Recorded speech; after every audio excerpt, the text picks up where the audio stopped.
Systematic risk. Do you know what that is and that has to do with a portfolio? Do you know the difference between an IRA and a Roth IRA? How about estate taxes? Do you want to know when you're subject to them? Required minimum distributions and some of the new rules associated with them? How about indexing strategies as they have to do with some insurance products? Well, stay tuned, folks, because today we're going to be talking about all these things. Retiring Well, brought to you by Centennial Wealth Advisory, financial advisors specializing in retirement planning and serving all of Northern Michigan. Retiring Well, helping you plan for a successful and comfortable retirement. Retiring Well, plan to retire well. I want to take this opportunity to talk to you about what systematic risk is in a portfolio. You know, there was a gentleman named Jack Bogle. He was the founder of Vanguard. I think it was 1974. And he really did a lot for the financial service industry. At that time, you had, mutual funds charging their fees to basically run a portfolio. And he was finding that, a large percentage of those mutual funds that were being managed couldn't even beat the benchmark. So let me give you an example. There's maybe a large cap mutual fund and its benchmark might be the S&P 500. Well, here you're paying this manager to run this fund in hopes that you can beat the benchmark, and many were not. So Jack Bogle comes along and he comes up with, the very first index fund. I think it was 1976. And basically here was the story. He said, listen, why pay a mutual fund these management fees to not beat the benchmark? Why don't you just own the benchmark? So he created these index counts. And he said, and by the way, because there's no trading going on, because you just basically own the index, you can have very low fees. And that story resonated with a lot of people. And it really brought a lot of, I'm going to say the word maybe honesty into the financial service industry, because what you started to see is a lot of mutual funds start to now lower their fees accordingly. So he did a lot of good, I would dare say. Now, he died in January, I think, of 2019. We were sad to see that. You fast forward a lot of years since he started that company, and you'll find that there are a lot of dollars now, a large percentage of retail investments that are in these kind of index accounts, because that was such a great story. Now there's some disadvantages to it, though, and I just want you to kind of see what they might be. First of all, it really goes against what I'd call stock picking 101. If you're going to go out and buy a stock, you want to reward the stock that has great earnings. Maybe it's growing its earnings. Maybe it has good track record of growing its revenue. Maybe it has a good market share.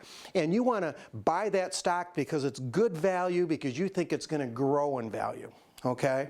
Now, if you have a stock, though, that you don't think is meeting some criteria that you want, maybe its revenue is not growing, its earnings are not growing, maybe they're not paying a dividend, all right, and you see their valuations going down, then you're going to want to punish that stock accordingly by not owning it. Folks, when you're in an index fund, think about it. When you go into an index fund, you reward all 500 companies, whether they deserve it or not, but when you get out of that index fund, you're punishing all 500 companies, whether they deserve it or not. You could have the 10 best stocks in the world, and if they're part of that S&P 500 and people are dumping those index accounts, those stocks are going to get hit right with it. Systematic risk being simply this: all ships rising and falling with the tide. So you want to be careful of it. Just thought you'd find it valuable to know more about it.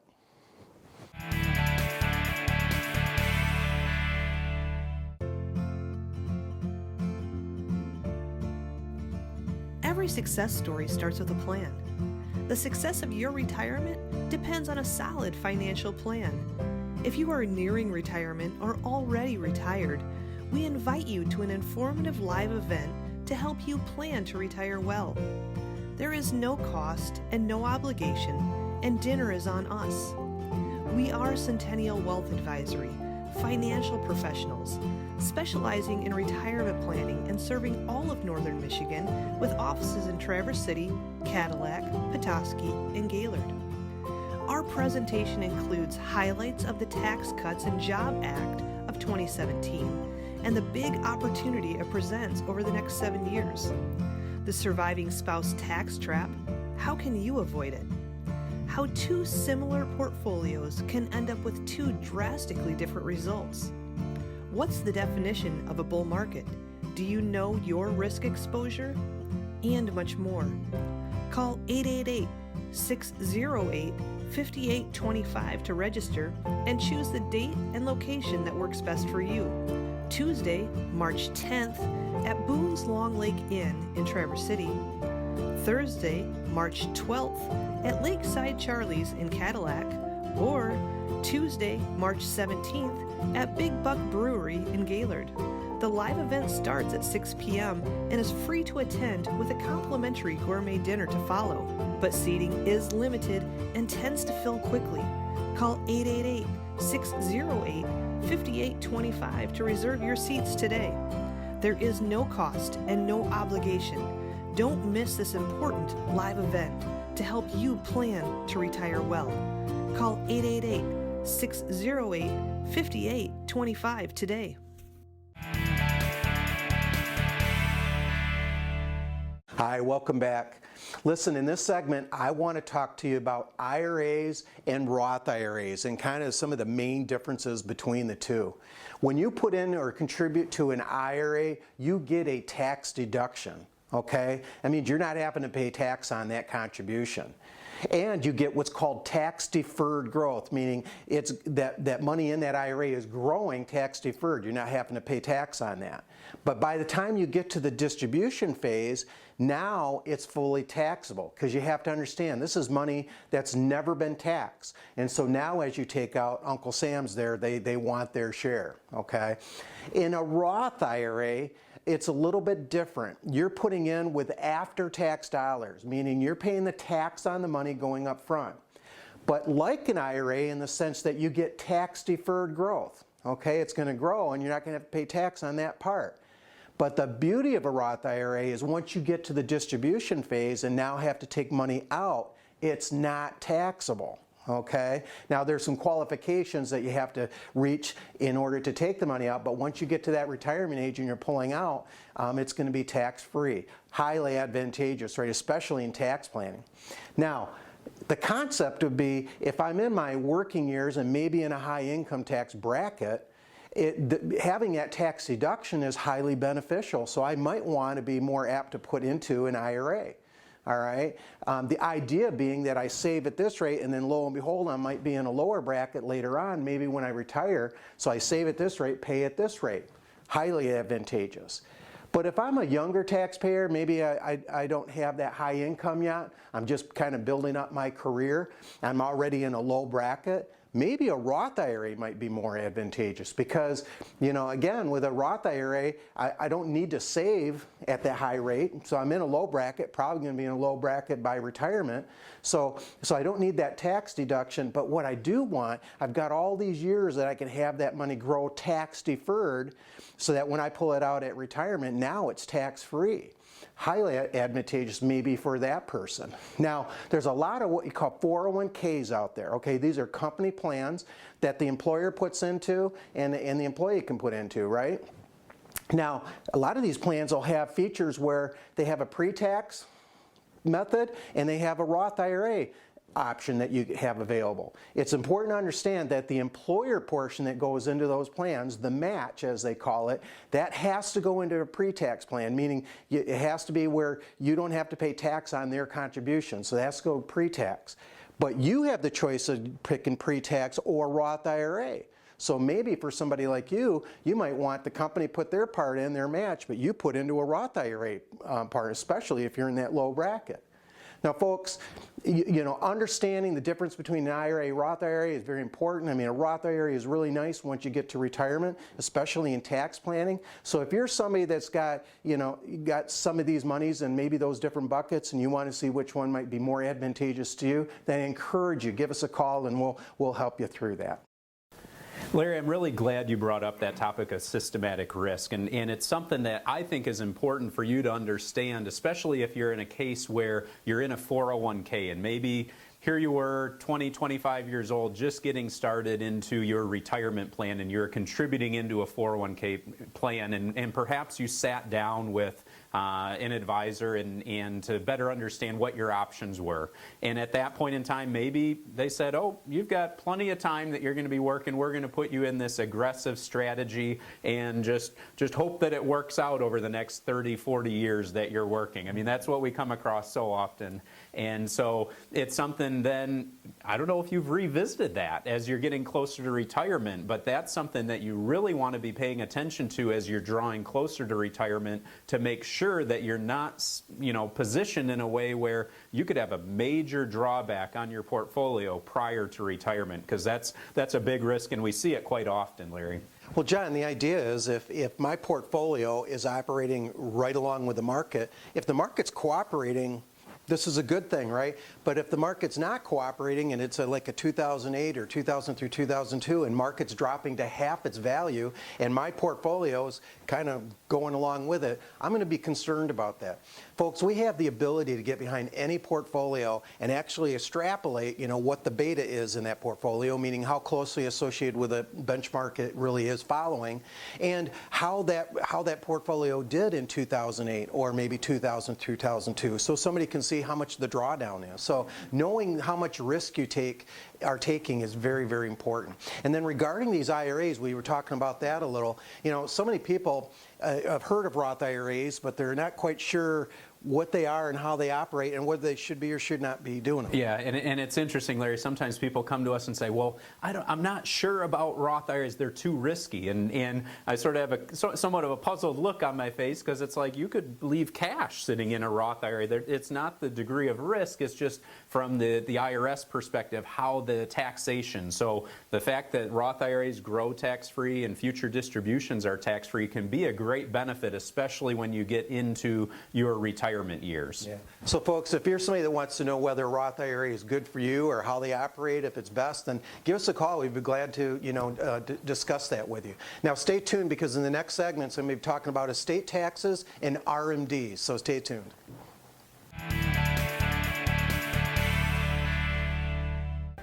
If you're retired or approaching retirement in the next 5 to 10 years, join us for an informative live event. This event is all about you, the challenges you face, and the information you need to help you build the future that you want. There's no pressure to become a client. Our goal is simply to give you valuable information that you can use to make smarter financial decisions. We hope that by the time you leave this event, you'll be one step closer to your retirement goals.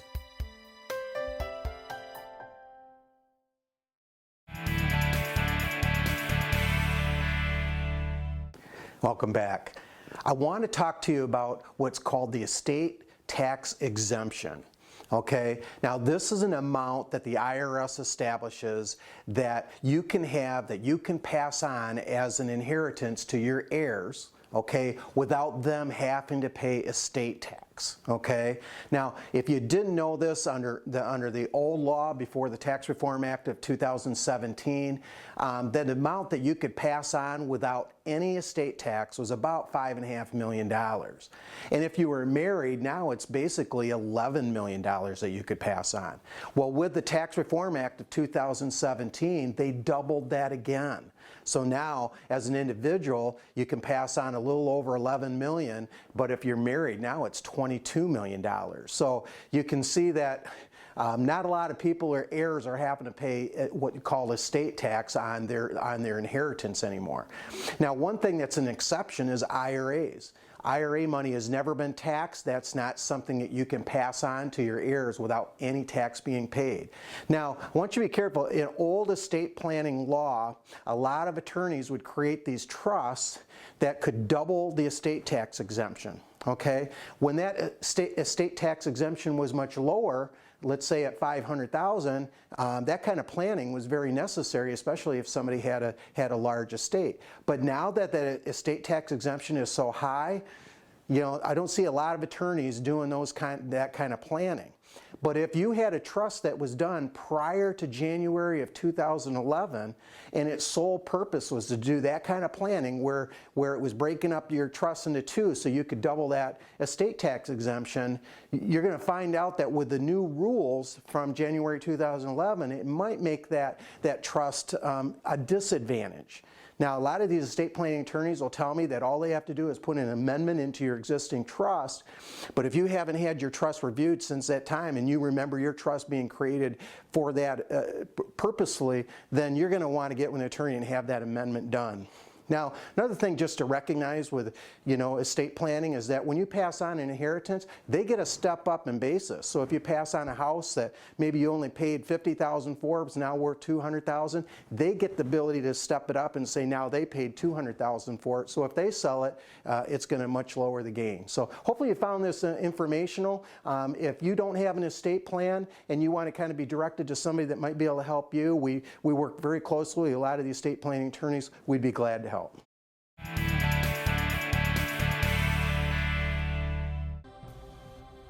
NMC Extended Education is introducing an educational class titled Retirement Secrets, Your Best Is Yet to Come.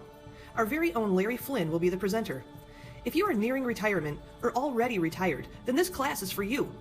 Many things can threaten your ability to outlive your assets and retire well. The three big things being healthcare, inflation, and taxes. Learn to navigate the critical issues that a retiree must deal with. You'll learn how to plan for a predictable and sustainable income, minimize taxes on your IRAs, maximize your Social Security benefits, and avoid estate planning mistakes. We'll also discuss long-term care concerns and what investments are appropriate in different situations. The cost is only $69. Materials will be provided, and a spouse or guest may attend for free. The class will be held on 2 Wednesday evenings at 6 p.m. for 3 hours. April 1st and 8th at the NMC Great Lakes campus. Reserve your seats today by calling NMC at 231-995-1700. The class is called Retirement Secrets. Again, that number is 231-995-1700.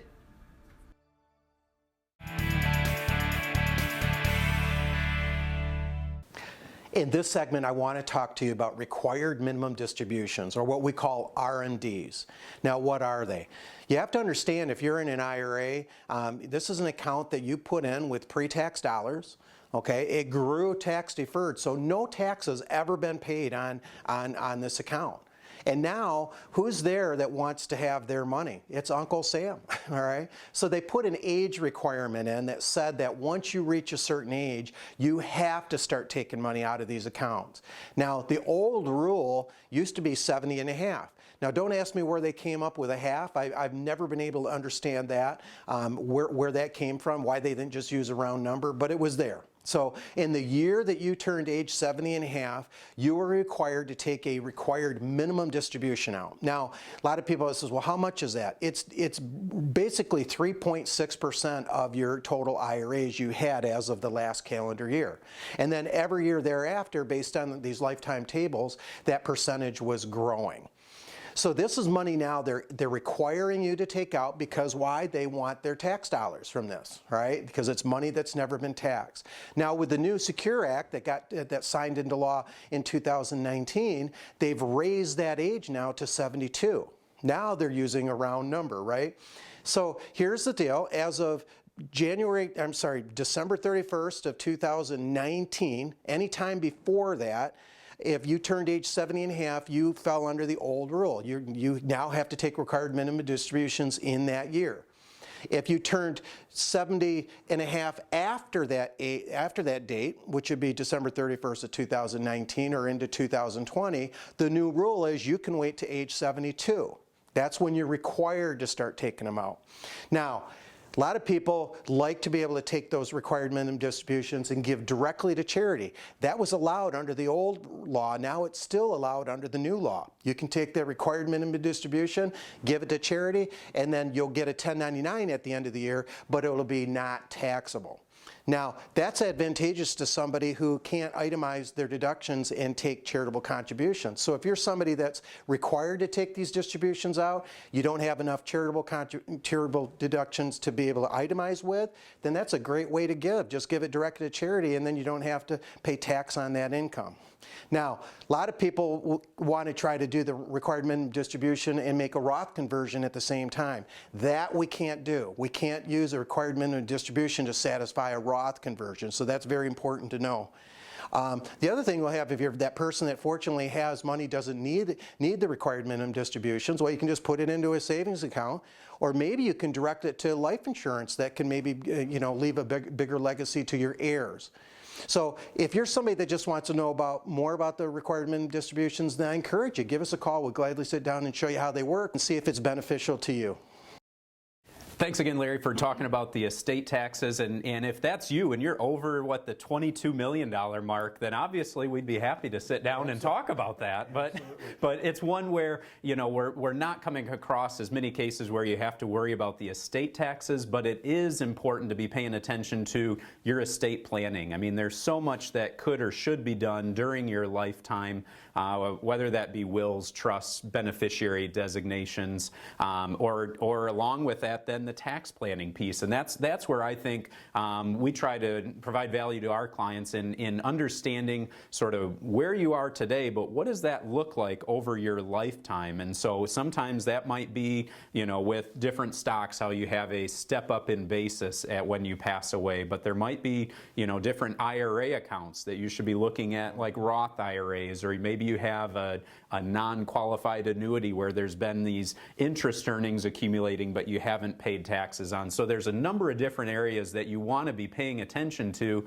and if you don't do anything about it, it might end up where Uncle Sam ends up being your biggest beneficiary. And most families, I don't know if that's you, but most families prefer to keep it in-house as best as they can. Yeah, I haven't found anybody yet that wants to give as much as possible to their friendly's Uncle Sam, right? So they just as soon give them as little as possible. So, John, though, you mentioned something like how, kind of two kinds of planning kind of came together. I was just having a meeting this morning with somebody, and we're talking about their investment strategy, but then we were moving right into an income plan because they're going to be retiring in a few years, right?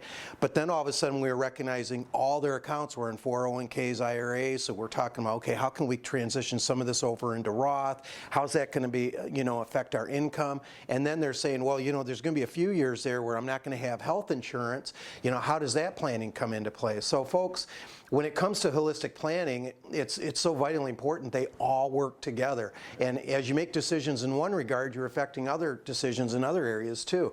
Social Security, when to take that. Very, very important. So folks, if you're somebody that's getting near retirement or in retirement and you don't have a holistic plan, you don't have that estate plan, that tax plan, that income plan, then give us a call. We'd be glad to sit down in person and give you a personalized plan that you can be happy with and hopefully live with, so you can have those assets the rest of your life. So stay tuned. In the next segment, I'm going to be talking about the power of indexing. So stay tuned.